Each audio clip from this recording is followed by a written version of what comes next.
ॐ नमः सिद्धेभ्यः।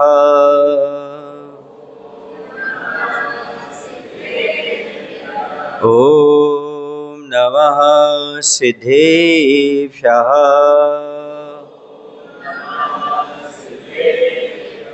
ॐ नमः सिद्धेभ्यः। ध्यानमूलं गुरोर्मूर्ति, पूजामूलं गुरोर्पदं, मंत्रमूलं गुरोर्वाक्यं, मोक्षमूलं गुरुकृपा, मोक्षमूलं गुरोर्कृपा। बोले देवादिदेव श्री महावीर भगवान की। गुरु नाम गुरु आचार्य श्री ज्ञान सागर जी महाराज की। आचार्य गुरुदेव श्री विद्यासागर जी महाराज की। आचार्य समय सागर जी महाराज की।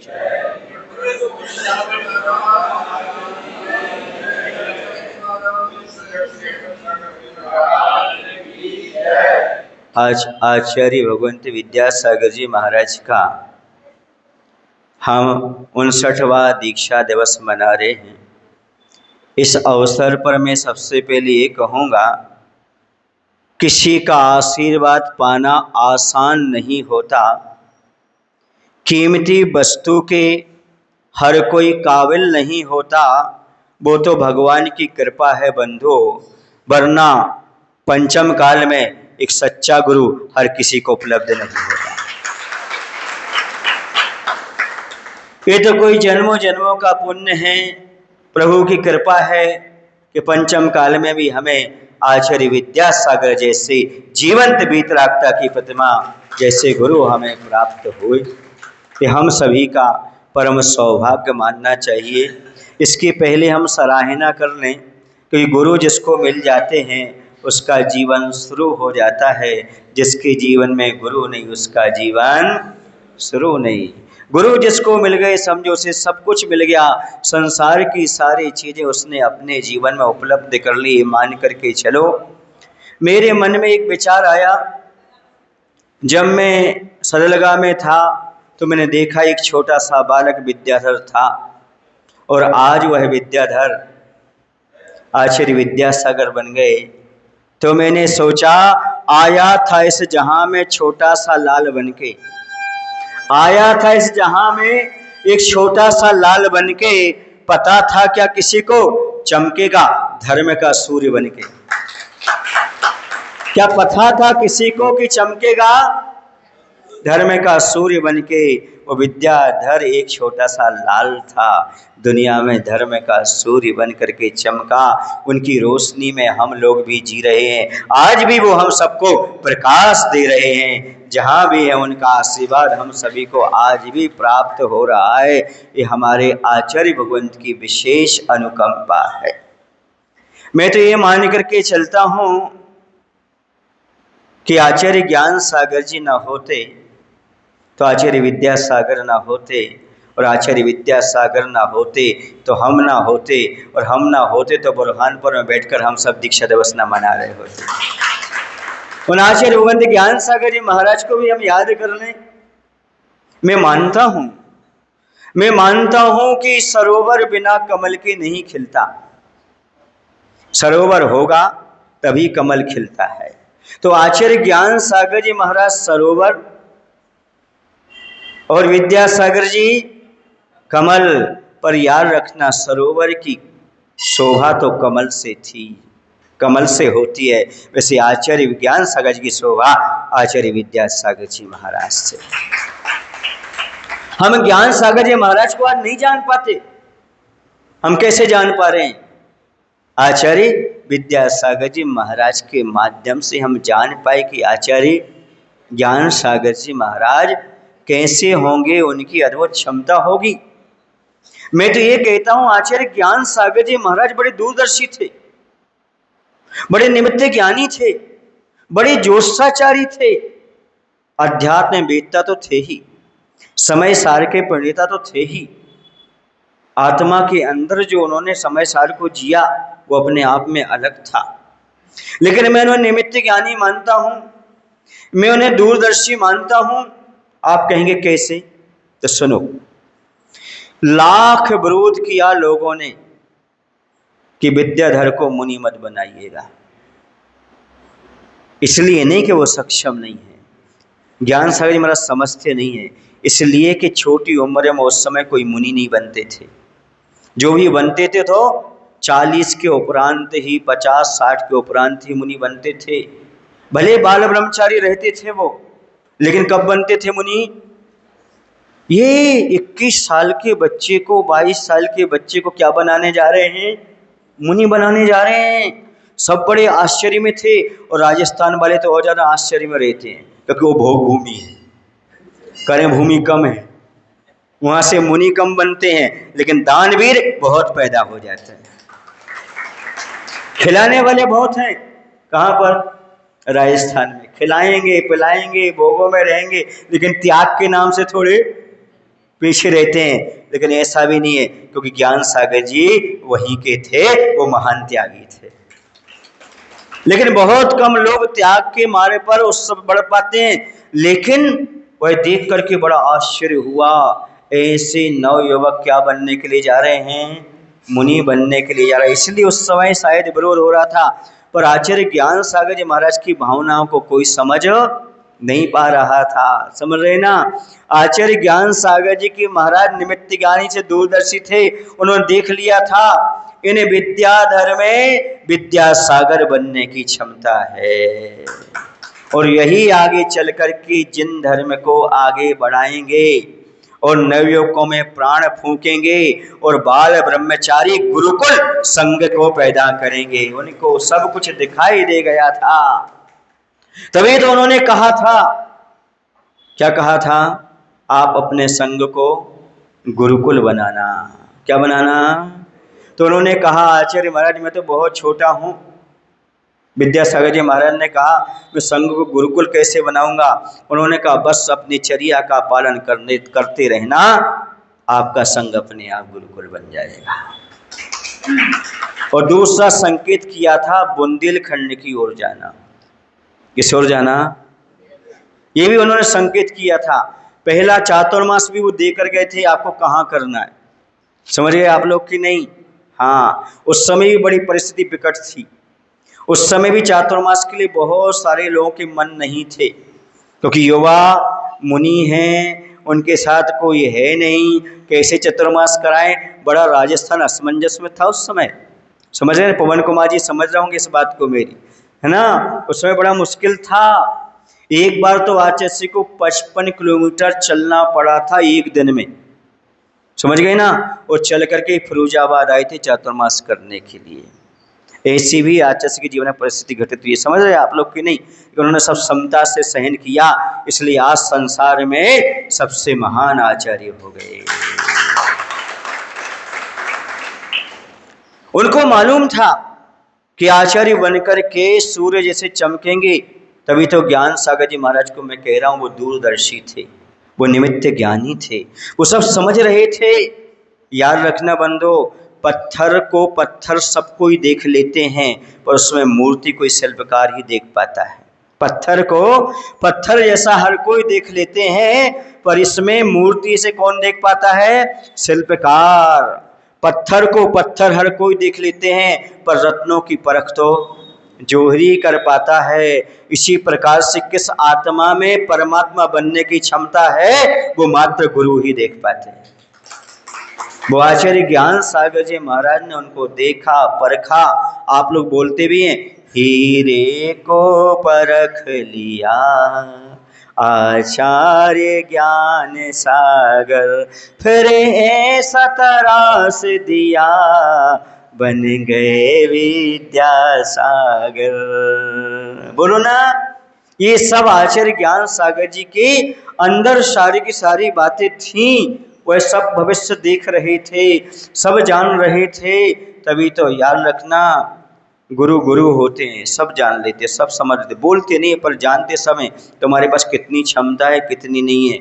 वो जानते हैं किसमें मुनि बनने की योग्यता है और किसमें मुनि बनने की योग्यता नहीं है।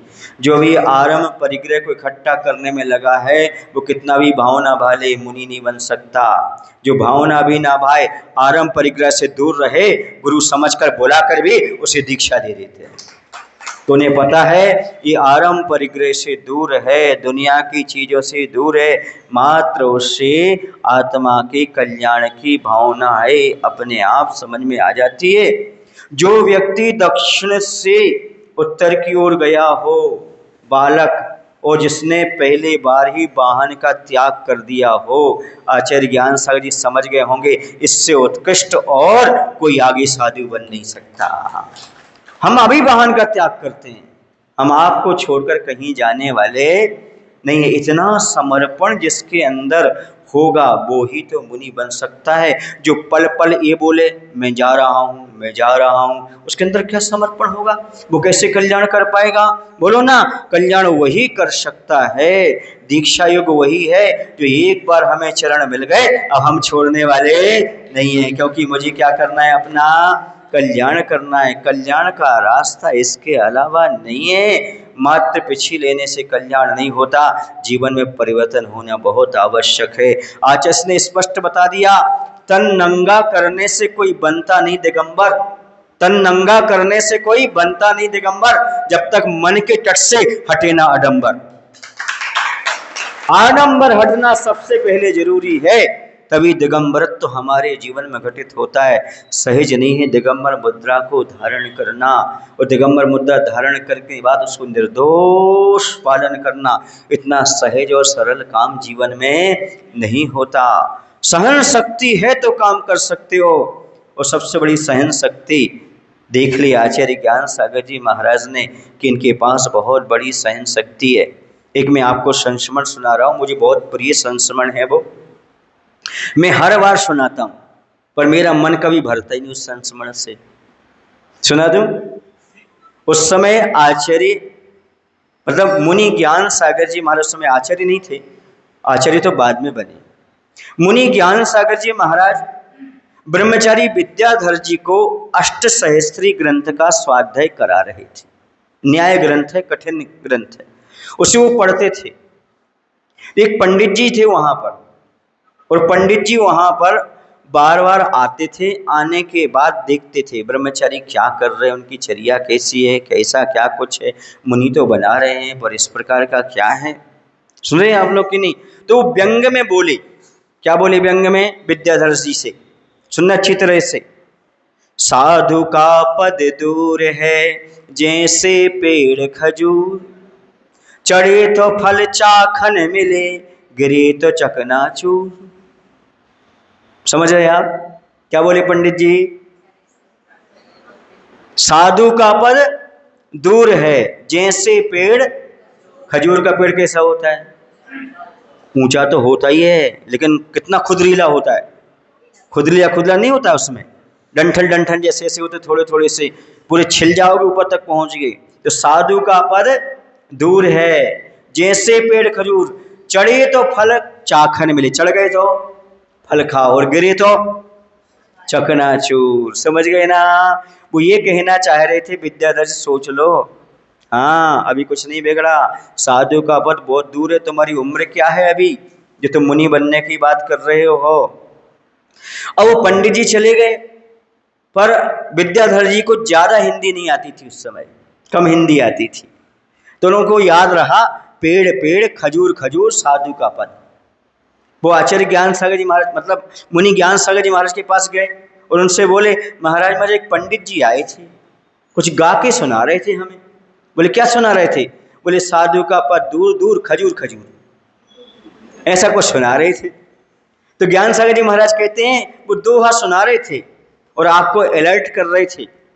आप साधु बनने की भावना रखते हो ना, मुनि बनने की भावना रख रहे ना, इसलिए वो कह रहे थे साधु का पर दूर है जैसे पेड़ खजूर, चढ़े तो फल चाखन मिले, गिरे तो चकना। फराचिस्न को अर्थ समझा के कहा, बोलो क्या इरादा है आपका? वो तो व्यंग करके चले गए, अंतरंग से पूछो आपको क्या करना है। उन्होंने कह दिया मेरा पहले भी यही भाव था, आज भी है, मुझे तो मुनि बनना है।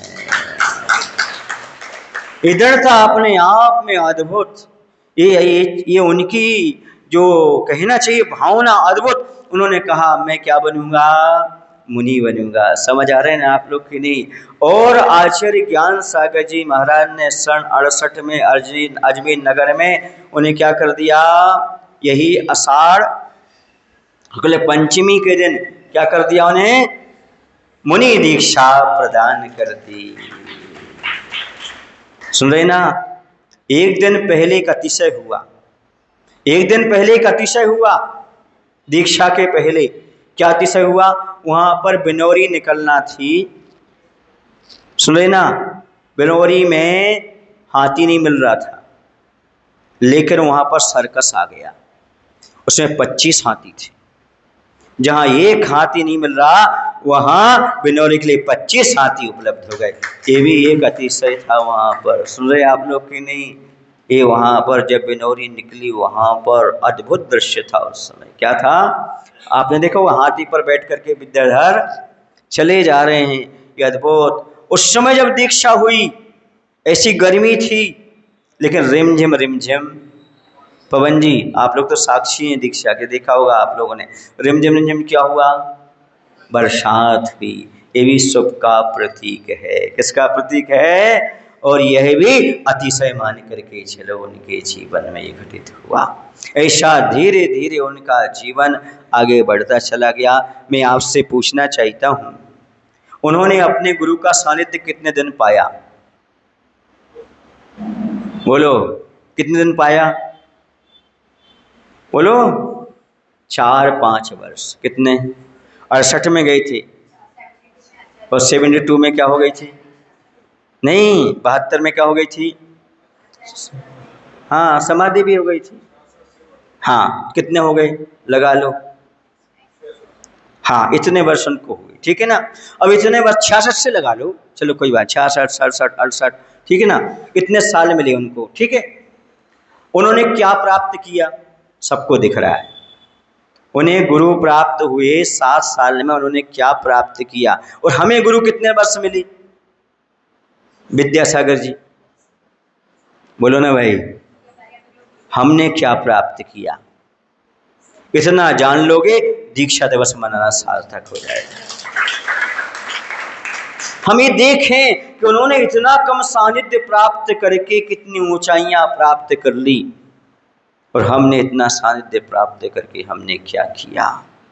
कम से कम यदि सच्चे सावक बन गए होते, बने हैं बहुत सारे लोग, उनकी बात नहीं कर रहा हूं, जो नहीं बन पाए उनके बारे में कहना चाहता हूं।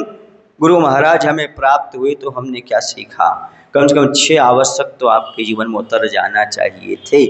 और आज सोच लो, दीक्षा मनाना सार्थक हो जाएगी जब तक हम स्वस्थ रहेंगे, भगवान का अभिषेक पूजन के बिना नहीं रहेंगे, आपका जीवन भी सार्थक हो जाएगा।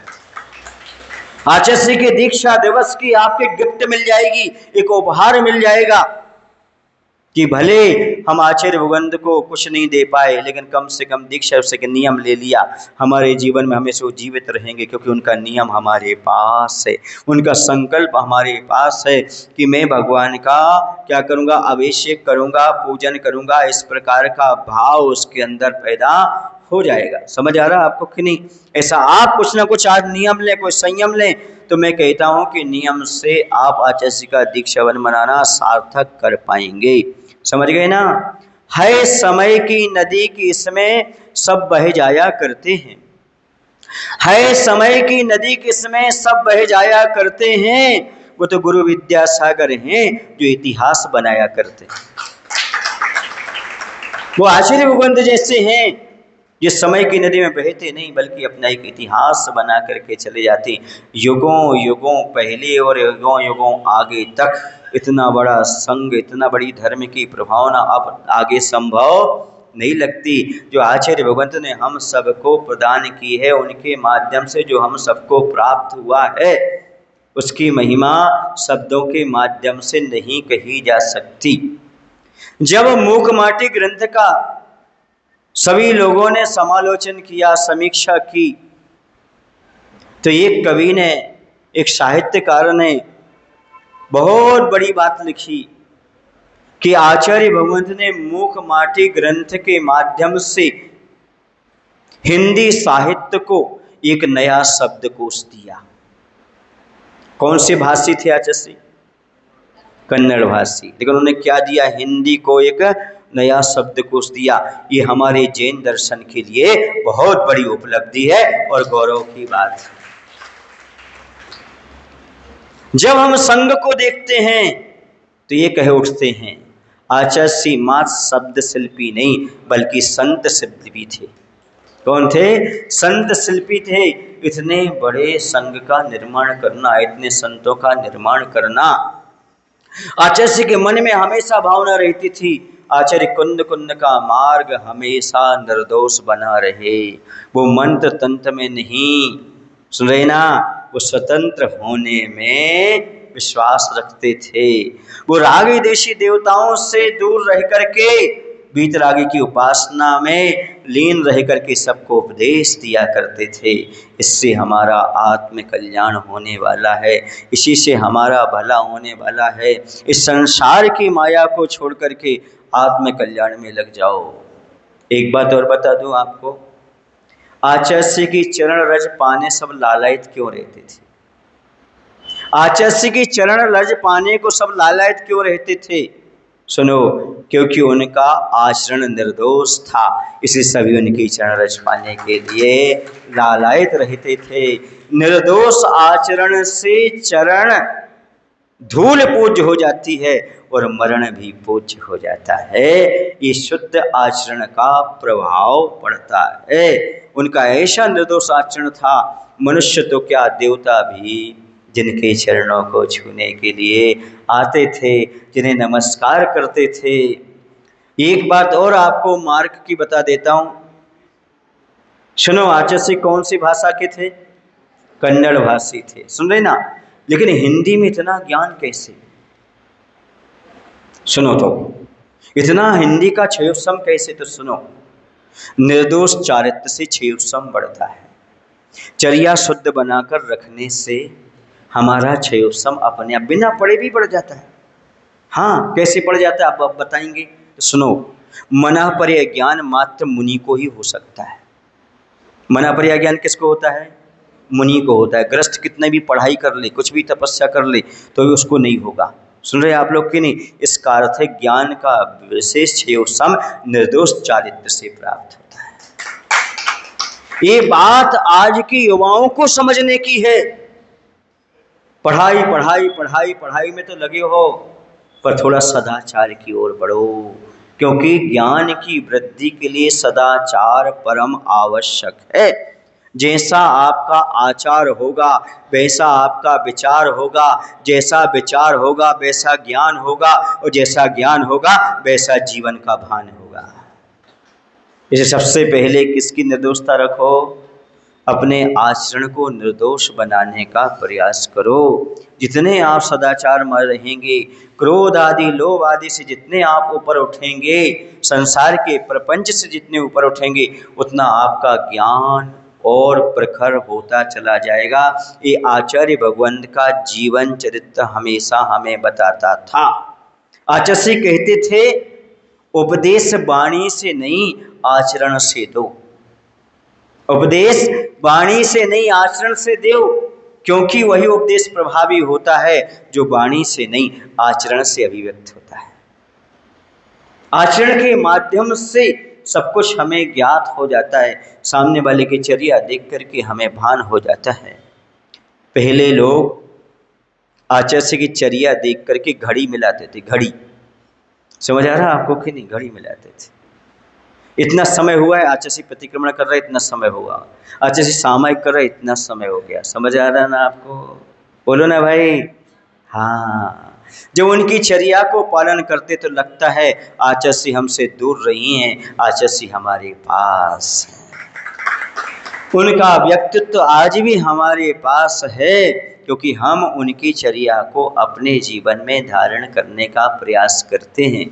मैंने उनके चित्र को अपने चित्त में ऐसा बसाया है, मैंने उनके चित्र को अपने चित्त में ऐसा बसाया है, कि उनकी चरित्र का चित्र भी मेरे जीवन में थोड़ा सा उभर आया है। बस उनकी मूर्ति को अपने जीवन में ऐसे बसाओ कि उनका चित्र ही नहीं, उनका चरित्र भी हमारे अंदर थोड़ा सा उभर करके आ जाए। उन जैसी चर्या एक अंश में सही कम से कम हमारे पास आ जाए। मैं कहता हूँ वो तो सुमेरु पर्वत हैं, पर हम राई के दाने बराबर ही बन गए उन जैसे, तो समझना बहुत बड़ी उपलब्धि हमारे जीवन में प्राप्त हो गई। ये भाव अपने जीवन में अपनाओ कि जैसे आचार्य भगवंत ने धर्म की प्रभावना की है, धर्म की भावना भाई है, वैसे हम भी धर्म को अपने अंदर अंगीकार कर सकें और धर्म की प्रभावना भी अपने अंदर पैदा कर सके। समझ आ रहा आपको कि नहीं? क्योंकि दीक्षा दिवस मनाने का अर्थ ऐसा नहीं है कि हम मात्र पूजन कर लें, भजन गा लें, ताली बजा लें तो दीक्षा दिवस हो जाए। नहीं, उनके गुणों का अनुवाद सबसे बड़ी चीज़ है। उनके गुणों को अपने जीवन में धारण करना बहुत बड़ी चीज़ है। बस ये ध्यान रखो कि जैसे हमारे आचार्यों ने हमें तत्व दिया है, ज्ञान दिया है, उसको हम कैसे कर सकें, सुरक्षित रख सकें। उस ज्ञान को, उस महिमा को हम हमेशा गाते रहें। इसलिए आज हम प्रवचन करने नहीं बैठे, मात्र गुरु महाराज का गुणगान करने के लिए बैठे हैं। समझ गए? वह कंठ कंठ नहीं जिससे गुरु का गुणगान नहीं किया। वह कंठ कंठ नहीं जिसने गुरु का गुणगान नहीं किया, और वो चरण चरण नहीं जिसने उनका अनुसरण नहीं किया। यदि हम गुणगान गाने बहुत बड़ी चीज है। हम गुरु के उपकार तो कभी चुका नहीं सकते, क्योंकि आज उपकार दिवस मान के चलो कि गुरु का, हमें गुरु मिले बहुत बड़ा हमारे ऊपर जीवन में उपकार है। ये उपकार दिवस मना करके चलो, दीक्षा दिवस नहीं। इतना बड़ा गुरु महाराज ने हमारे ऊपर उपकार किया है तो कम से कम हम उनका गुणगान कर लें। उन्होंने जो गुण दिया है, उन जो ज्ञान दिया है, जो हमें तत्वबोध दिया है, उनके प्रति हम क्या कर सकते हैं? मात्र गुणगान ही गा सकते हैं। और उन्होंने जो दिया है उस तत्व को हम सुरक्षित रख सकते हैं और आगे धर्म की प्रभावना में हम भी सहयोगी बन सकते। मात्र इतना ही कर सकते हैं और हमारे पास और कोई तत्व नहीं है। बंधु, इसी बात को मैं आपसे कहना चाहता हूँ, अपने जीवन में कोई ना कोई, आज संयम दिवस कह लो, आज दीक्षा दिवस कह लो, उपकार दिवस कह लो, या ये कहो इतिहास का नया पन्ना कह लो, ये सब आज हमारे सामने है। हम अपने जीवन में कुछ ना कुछ नियम से उपलब्ध करें और आचार्य भगवंत जहाँ भी हों उनके चरणों में मैं नमोस्तु करता हुआ यही भावना भाता हूँ। हे भगवान, जैसे आपने अपने जीवन में निर्दोष चर्या का पालन करके अपना कल्याण किया, वैसे हम सभी लोग भी कल्याण कर सकें। बोले आचार्य गुरुदेव श्री विद्यासागर जी महाराज जी की जय।